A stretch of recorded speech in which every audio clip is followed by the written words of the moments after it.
Hello friends. So in this video, we are going to get into real action mode. I'm going to ask you to do certain things with me in this video. So stay with me. So I'll start with one question. What is the number one source of becoming an extraordinary person or creating extraordinary results in your own field, in your own industry from being an ordinary person? The answer is it is knowing your unique ability and using or leveraging your unique ability. Similarly, second question is that what is the number one source of becoming an extraordinary businesswoman or businessman from being an ordinary businesswoman or businessman? It is knowing and using your own unique ability and also forming a team of people with unique abilities. So friends, I'm going to share with you 4 characteristics of unique ability so you understand how to identify this inside of you. So the very first one is unique ability is a superior ability that other people notice in you and value in you. They give you feedback about this. Second is that you love doing it, you enjoy doing it, you never get bored of that. And you also want to do it as much as possible. Number 3, when you work on your unique ability, it is energizing to you. And it is not only energizing to you, but it is energizing to the people around you. So it gives you energy when you actually do it. And fourth, you continuously feel you want to get better at it. You want to get better at it. So you learn new things, you acquire new skills, you develop your competence, you keep on developing this ability. So you continuously keep getting better at it. So unique ability is God gifted and cannot be easily imitated. So that is an important thing to note. You take an example of many things in nature. Look at snowflakes. Each snowflake has its own shape, unique shape. You take a look at fingerprints. Even if you bring two twin boys or two twin girls and ask them to do their fingerprints of right hand, it's going to be different because it's unique to that person. You look at the sand on the beach, it's also unique. So now on the next slide, I'm going to share with you a very first step of getting clues about your unique abilities. So it's important to ask yourself these 10 questions that I'm going to share with you right now. So you please be ready with pen and paper so you can write down these questions. So you can write down these questions on your computer, in your notebook. That is perfectly fine.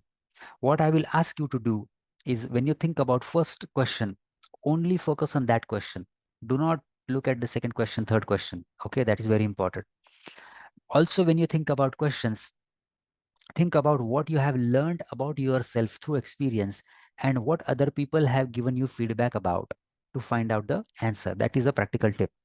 So here is the first question. What type of work do you love to do?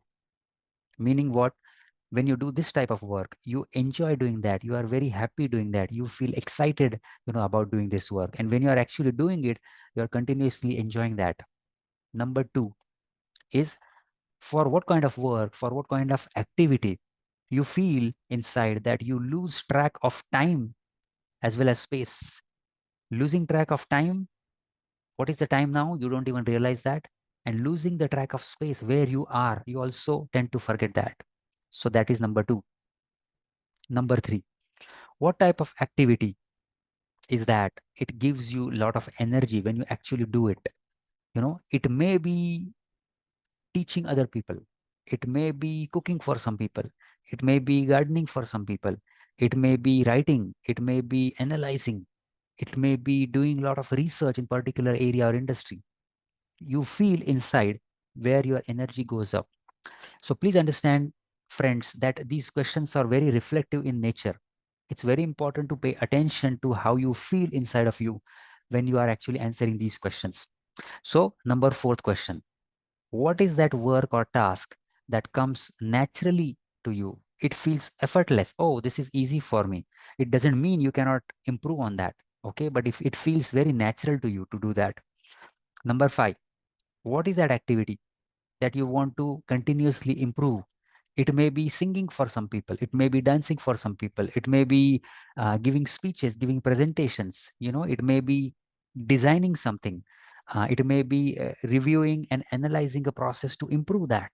It may be that. So you continuously feel, hey, I want to improve that, I want to improve that. Next question, which is 6th question, what are your hobbies? Sometimes in the daily routine, when our job takes over, life takes over, we tend to forget that we also have some interests, we also have some hobbies. So I want you to recognize that hobbies are also important. Some people have made money, based on their hobbies. So what are your hobbies? What would you do if I give you 6 hours of free time? What is the first thing that comes to your mind? That is the answer. Pay attention to your hobbies. I want you to write down each of the activities, actions, and tasks for all of these questions. Please understand, it has to be an activity, it has to be an action verb that you do when you answer these questions. Okay, so now let's look at seventh question. What are your areas of interest? Some people may be interested in traveling. It may be visiting new cultures. It may be astronomy, astrology. It may be physical fitness. It may be mental well-being.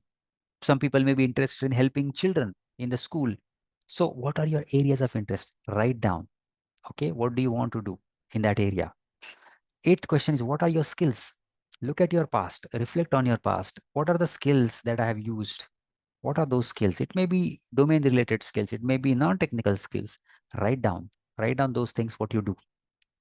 Number ninth question is that what is that superior ability that other people notice in you, other people observe in you, and they value that in you? For example, somebody in your office says to you, hey, the way you analyze that problem, the way you come up with solutions, to our problems in our company is just fantastic. I have never seen anybody in our organization of 5,000 people, do something like that the way you do.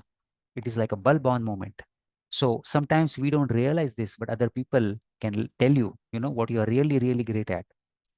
And this is the last question, but also very important question. I learned this from one of the coaches called Dan Sullivan. He says, think about what is that one activity. Okay, so you need to figure out what is that one activity that if you do that every single day, today, tomorrow, day after tomorrow, next week, next month, next year, it keeps you absolutely fascinated and absolutely motivated for the rest of your life. Think about this question. I'm not asking you for an activity which you do it for a couple of days and in 7 days you are going to get bored. No, no, no. That is not an activity for you then. Today, tomorrow, next month, next year, 5 years from now, what is that thing that literally fascinates you? Okay. For some people, it may be astronomy. For some people, it may be under the ocean, oceanography. It could be anything. What is that for you? Write down.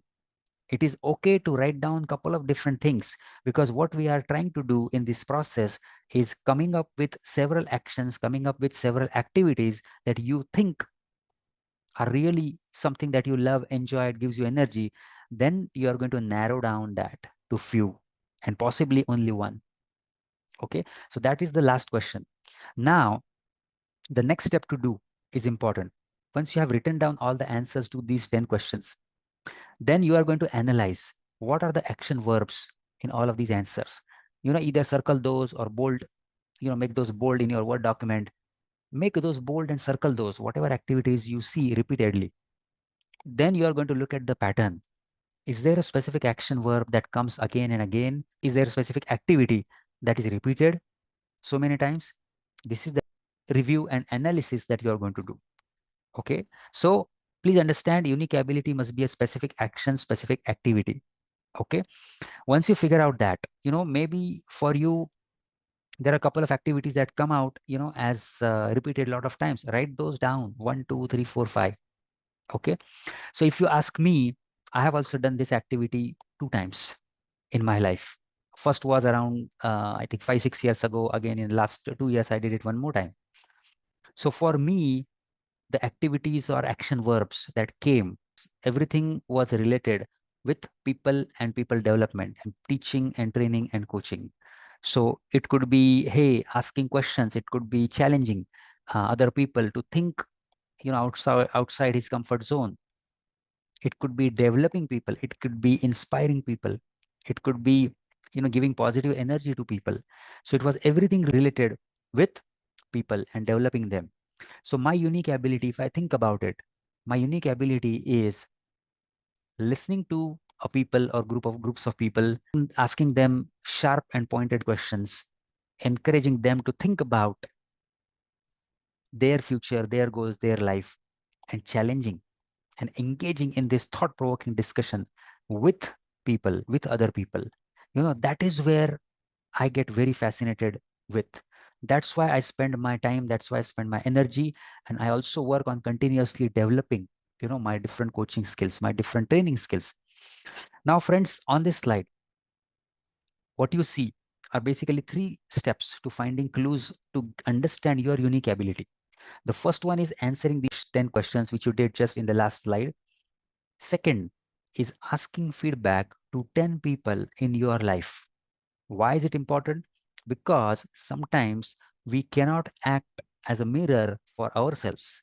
Okay, but other people can really observe you in a way that you may not have observed you before. So they can give you really good clues about what is unique in you. So I'm going to give you a format for writing this message, but basically the summary of that message is going to be, let's say you're going to ask around 5 people in your professional network, professional contacts, and 5 people you know personally, maybe in your family, friends, relatives, neighbors. Important thing is, these people need to know you. These people cannot be random. These people cannot be strangers who don't know you. They have to know you. They must have worked with you. So identify such people and tell them, hey, I am on a mission to find what is unique in me. I know you have seen me, you have experienced me. So I want you to tell me, what do you really see as something unique ability in me, something that is really superior, compared with other people. So ask these questions to these 10 people, get the answers. Once you get the answers, review those. What are the actions? What are the activities? Now combine your activities and actions from step 1, part 1, answering the 10 questions, and step 2, feedback from 10 people, and analyze all of these activities and actions. And you will come up with maybe 3, 4, 5 different activities. It is okay to have that, because we are going to narrow down that later. Now analyze that, and you will start to get clues about what are your unique abilities. So friends, I have given you a 3-step simple process. Please do this. And I'm sure, I guarantee you that if you do this exercise properly, you will truly start to get clues about what is unique inside of you. Okay. In the last video, I told you examples about Jackie Chan and the car designer and Dhirubhai Ambani.